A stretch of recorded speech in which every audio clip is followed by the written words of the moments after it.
బీసీల బిల్లు ఏదైతే పెండింగ్ ఉందో ఫస్ట్ అరవింద్ గారు రాజీనామాతో శ్రీకారం చుట్టండి. మీరు బీసీలకు మంచి ఆరాధ్య దైవంగా మిగిలిపోతారు. మీరు రాజీనామా చేసి మీ మొత్తం 8 మంది ఎంపీలతోని రాజీనామా చేయించాలని చెప్పి నేను అరవింద్ గారిని డిమాండ్ చేస్తూ ఉన్నా. మీరు రాజీనామా చేస్తే బీసీ బిల్లు ఖచ్చితంగా నడుచుకుంటూ వస్తుంది. ఇవాళ మోడీ గారిది అక్కడ మైనారిటీ గవర్నమెంట్ నడుస్తుంది. చంద్రబాబు నాయుడు గారి మీద అట్లనే నితీష్ కుమార్ గారి మీద ఆధారపడి ఉన్నటువంటి గవర్నమెంట్. కాబట్టి బీసీలకు న్యాయం జరగాలంటే 42% రిజర్వేషన్ రావాలంటే బీజేపీ ఎంపీలు రాజీనామా చేయాలని నేను మళ్ళొకసారి డిమాండ్ చేస్తూ ఉన్నా. బీసీ ఎస్సీ ఎస్టీ ఫీ రీఎంబర్స్మెంట్లు ఆపింది ఎవరు? బీసీ ఎస్సీ ఎస్టీలు చదువుకుంటే వాళ్ళు బాగుపడితే జీర్ణం కాని కుటుంబం ఇది, కల్వకుంట్ల కుటుంబం. బీసీ ఎస్సీ ఎస్టీలకి కేసీఆర్ అనే దుర్మార్గుడు, కల్వకుంట్ల అన్న దుర్మార్గపు పాలన వచ్చే వరకు రీఎంబర్స్మెంట్లు వస్తుండే. I right? I right brother? ఎవరు ఆపినరు? మీ అయ్య ఆపిడు. ఇట్లా వెనుకబడిన తరగతులు, దళితులు, ట్రైబల్స్కి మంచి ఉద్యోగాలు వస్తే జీర్ణించుకోలేని కుటుంబం మీది. గ్రూప్ 1లు గ్రూప్ 2లు మొత్తం అటకెక్కించారు మీరు. 10 సంవత్సరాలు మీ అయ్య ముఖ్యమంత్రి ఉంటే ఒక్క సంవత్సరం పరీక్షలు కాదు అయినాయా? అది మీ పాలన. ఇక నువ్వు కూడా వచ్చి నాకు చెప్తావా నేనేం చేయాలను? మీ అయ్య ముక్కు విండిపోయి బీసీ ఎస్సీ ఎస్టీల చదువుని కూడా ఒక జనరేషన్ మొత్తం అణిగిదొక్కిందెవరు, అనగదొక్కిందెవరు? మళ్ళా లేవకుండా అంతకుముందు చదువుకున్న వాళ్ళు పరీక్షలు పెట్టకుండా, నోటిఫికేషన్లు ఇవ్వకుండా, కొవ్వు బాగా మెదడుకెక్కిన కుటుంబం కాబట్టి ప్రజలు బండకేసి ఉతికిండ్రు. ఏమి నోరు జారింది? పచ్చకామాలు ఉన్న వాళ్ళకంతా పచ్చ కనబడతాట ప్రపంచం. నువ్వు చేసిన అవినీతి అందరు చేస్తారు అనుకోకు. ఇవాళ మాధవనగర్ ఫ్లైఓవర్కి మీ partner, who is our partner, business partner, the chief minister of Telangana ఇస్తాడు పైసలు. నీ భయానికి కాంట్రాక్టర్లు వారిపోయినరు.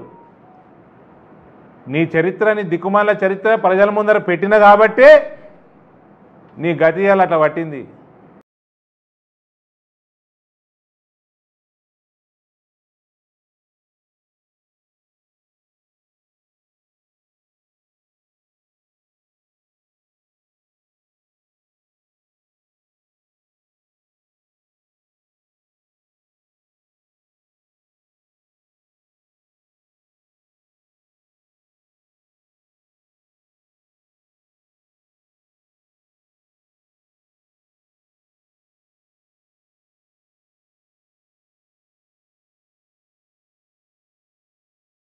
బీసీ ఎస్సీ ఎస్టీ ఫీ రీఎంబర్స్మెంట్లు ఆపింది ఎవరు?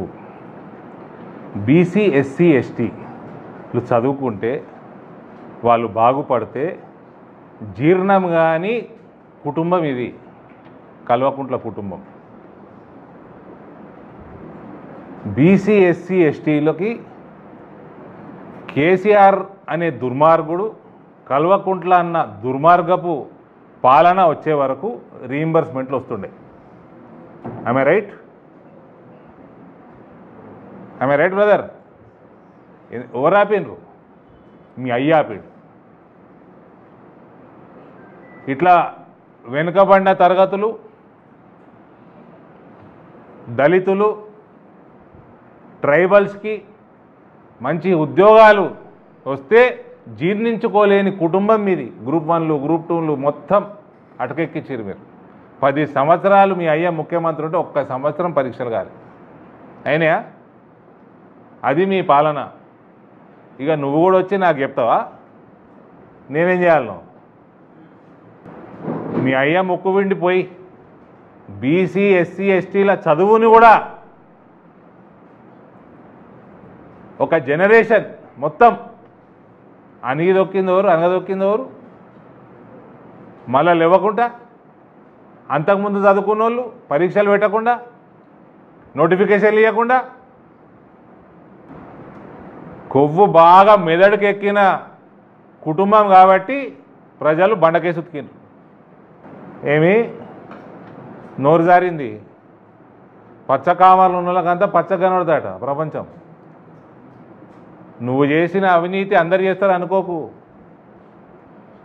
ఇవాళ మాధవనగర్ ఫ్లైఓవర్కి మీ partner, who is our partner, business partner, the chief minister of Telangana